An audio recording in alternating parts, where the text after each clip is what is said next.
السلام علیکم۔ بسم اللہ الرحمن الرحیم، اللہم صلی علی محمد وعلی محمد۔ امام مہدی علیہ السلام کا جو ظہور سے متعلق بہت سی ایسی پیشن گوئیاں ہیں اور علامتیں ہیں جن کا ذکر کیا گیا ہے، کیونکہ ایگزیکٹ ٹائم کسی کو نہیں معلوم کہ آپ کا ظہور کب ہوگا، یہ صرف اللہ کے علم ہے۔ اسی وجہ سے صرف علامتیں جو ہیں وہ بیان کی گئی ہیں تاکہ ایک انسان جو ہے وہ کچھ حد تک جو ہے وہ محسوس کر سکے، پتہ کر سکے کہ قریب ہے یا دور ہے۔ ظہور کے لیے جو علامتیں ہیں اس میں دو طرح کی علامتیں ہیں، ایک حتمی علامت ہے اور ایک غیر حتمی ہے۔ حتمی علامتیں یعنی جو حتماً ہوں گی، یعنی ایبسولوٹ سائن، کہ آپ کے آنے پہ یا آپ کے جب ظہور کرنے کا وقت ہوگا اس وقت جو ہے کچھ علامتیں ظاہر ہوں گی، ان کو حتماً ہے، ایبسولوٹ ہے کہ وہ ہونی ہی ہونی ہے، اور وہ اس بات کی بھی دلیل بنے گی کہ یہ امام مہدی علیہ السلام ہے۔ غیر حتمی یہ ہے کہ ممکن ہے ہو یا نہ ہو، یا ہو تو بہت سی ایسی علامتیں ہیں جو کئی بار ایسی ہوئی ہیں تاریخ میں، وہ غیر حتمی علامتیں ہوتی ہیں مگر ظہور نہیں ہوا، اور بہت کافی اس پہ مطلب کتابیں ہیں، روایات ہیں، حدیث ہے۔ ہم یہ کوشش کریں گے کہ حتماً غیر حتماً علامتوں پہ تفصیل سے گفتگو ہو، حدیث کی روشنی پہ، یا جو اپنی میری خود کی تحقیق ہے، غلط بھی ہو سکتے ہیں، صحیح بھی ہو سکتے ہیں۔ اسی طریقے سے غیر حتمی علامتیں یا کہہ لیجئے مائنر سائنس بھی ہیں، وہ بھی کچھ بیان کی جائیں، اور اس میں سہارا جو لوں گا وہ شیعہ اور سنی دونوں کتب کا لوں گا،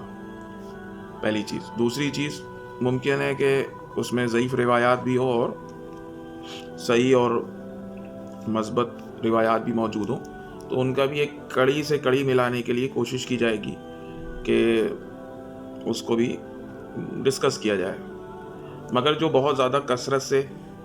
کچھ چیزیں ایسی ہوتی ہیں کہ جب آپ دیکھیے کہ کثرت سے اس کا ذکر مل رہا ہے تو ممکن ہے کہ یہ ہونا ہے، البتہ اس کے بعد اس سے متعلق یا اس سے تعلق رکھنے والی بہت سی اور چھوٹی روایات یا حدیث ہوتی ہیں جو ممکن ہے کہ وہ چیز ہو نہ ہو، ممکن ہے کہ وہ روایت گڑی گئی ہو یا ضعیف ہو۔ ضعیف، حالانکہ یہ بتا دیں کہ ضعیف کا مطلب یہ نہیں ہوتا ہے کہ وہ بات ممکن نہیں ہے کہ پیغمبر نے نہیں کہی ہو یا کسی امام نے نہیں کہی ہو۔ ضعیف کا مطلب یہ ہے کہ جو اس کے نقل کرنے والے ہیں ان میں جو ایک حدیث علم رجال میں ایک سسٹم ہوتا ہے، اس ایک علم رجال جو علم ہے اس کے متعلق یہ ہے کہ بھائی اس میں کوئی ممکن ہے کہ عادل نہ ہو راوی، یا کبھی کبھی یہ ہے کہ اس کے عقیدہ صحیح نہ ہو یا اس کی عدالت ثابت نہ ہو، تو بھی حدیث کا جو اسٹیٹس ہوتا ہے اس پہ اس کا اثر ہوتا ہے، اسی حساب سے اس کی گریڈنگ ہوتی ہے۔ تو حتماً علامتیں جو ذکر ہوئی ہیں یعنی ایبسولوٹ سائن، وہ 5 ذکر کیے گئے ہیں کہ جب قائم کا ظہور قریب آئے گا، امام فرماتے ہیں تو یمنی خروج، سفیانی خروج، آسمان میں آواز کا آنا، نفس زکیہ کا قتل ہونا، اور آپ کا بیدہ کی زمین جو مکہ اور مدینے کے بیچ میں ہے یا اس مدینے سے قریب میں ہے، اس کا دھس جانا۔ تو یہ 5 علامتیں جو ہیں وہ حاتمی ہیں۔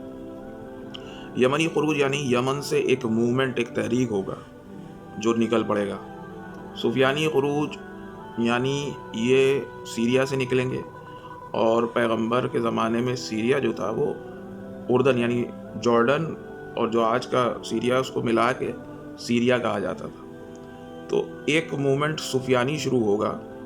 اور ایک موومنٹ یمنی شروع ہوگا۔ دوسری چیز، آسمان سے آواز کا آنا، یہ تیسری علامت ہے۔ یمنی موومنٹ، یمنی لوگوں کا نکلنا، سفیانی موومنٹ، سفیانی آرمی، اس کا سیریا اور جارڈن کے ایریا سے نکلنا، اور آسمان سے آواز آنا۔ نفس زکیہ یعنی یہ ایک بہت محترم نفس ہوں گے، اولیاء خدا میں سے ہوں گے اور سادات میں سے ہوں گے، ان کا قتل ہوگا خانہ خدا میں، کعبے میں یعنی قتل ہوگا۔ اور 5ویں جو ہے وہ بیدا کی زمین کا دھسنا جو مدینے اور مکہ کے بیچ میں ہے، وہاں پہ وہ زمین جو ہے وہ دھس جائے گی اور ایک لشکر جو سفیانی لشکر ہے وہ اس میں غرق ہو جائے گا۔ یہ ایبسولوٹ سائن ہے، یہ حتمی علامتیں ہیں۔ اب اس کے علاوہ جیسے 5 یہ حتمی ہیں، یعنی ان کا ہونے کا مطلب ہی یہ ہے کہ امام مہدی علیہ السلام جو ہے وہ یہی ہیں، یعنی یہ علامتیں اس وقت ہوں گی تو اس سے بھی ثابت ہوگا کہ مہدی علیہ السلام یہی ہیں، کیونکہ بہت سے ایسا بھی ہوتا ہے کہ بہت سی باقی علامتیں پوری ہو جاتی ہیں یا تاریخ میں بھی گزری ہیں تو لوگوں کا گمان ہونے لگتا تھا یا لوگ گمان کرنے لگتے ہیں، یا پھر جھوٹا کوئی جو مہدی بنے گا تو اس کے ساتھ یہ چیزیں نہیں ہوں گی۔ اس کے علاوہ بھی کچھ ایسی چیزیں ہیں جس کی کئی کثرت مطلب کئی حدیثیں ہیں،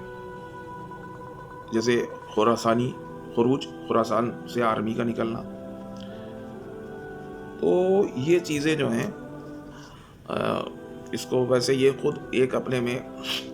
ایک علامت ایک ڈسکشن کے لائق ہے۔ اس کے علاوہ بہت سے مائنر سائنس ہیں، یعنی چھوٹی علامتیں ہیں، وہ بہت ہیں، اس کی تو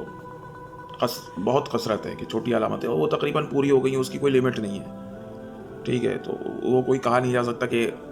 ایسا نہیں ہے کہ وہ پہلے نہیں ہوتی تھی۔ ان مائنر سائنس میں بھی کچھ ایسی علامتیں ضرور ہیں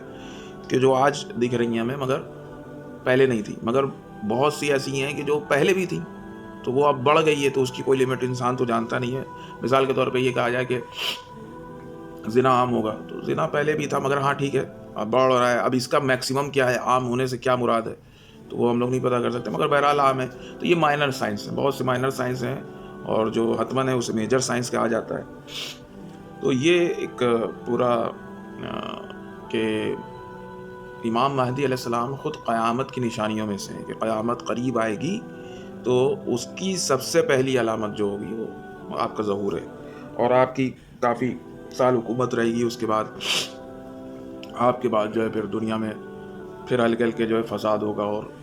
جسے کہتے ہیں کہ یہاں تک ہے کہ کوئی بھی انسان جو ہے اب وہ کتنا عرصہ گزر جائے نہیں معلوم، اور ایمان والا نہیں بچے گا، ظلم بے انتہا ہوگا، قتل و غارت ہوگی، اور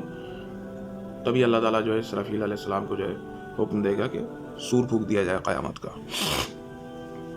تو انشاءاللہ اس پہ بھی ڈسکشن ہوگا کہ ایک علامتوں کا کہ یمانی جو خروج ہے اس سے متعلق کیا کیا چیزیں ہیں، اور خراسانی سے خروج سے متعلق جو چیزیں ہیں وہ کیا ہیں، پلس صوفیانی جو ہیں، صوفیانی بیسیکلی یہ مسلمانوں کا ہی ایک گروہ ہوگا جس کو ویسٹرن پاور یا ویسٹرن ورلڈ کی جو ہے وہ بیک حاصل ہوگی، اور یہ سیریا اور عراق تک داخل ہوگا اور کیوس پیدا کرے گا، اور یہ بنو امیہ میں سے ہوگا، ابو سفیان کی نسل سے ہوگا، یہ روایات میں موجود ہے۔ تو اس میں ہم کچھ کتابوں کا جو ہے سہارا لیں گے، اور ان میں ہم سنی شیعہ دونوں روایات کو جو ہے انشاءاللہ پیش کریں گے، ایک سے ایک کڑی ملانے کی کوشش کی جائے گی کہ بیسیکلی کیا سچویشن بنے گی تاکہ لوگ اس سے آگاہ ہو سکیں اور سمجھ سکیں۔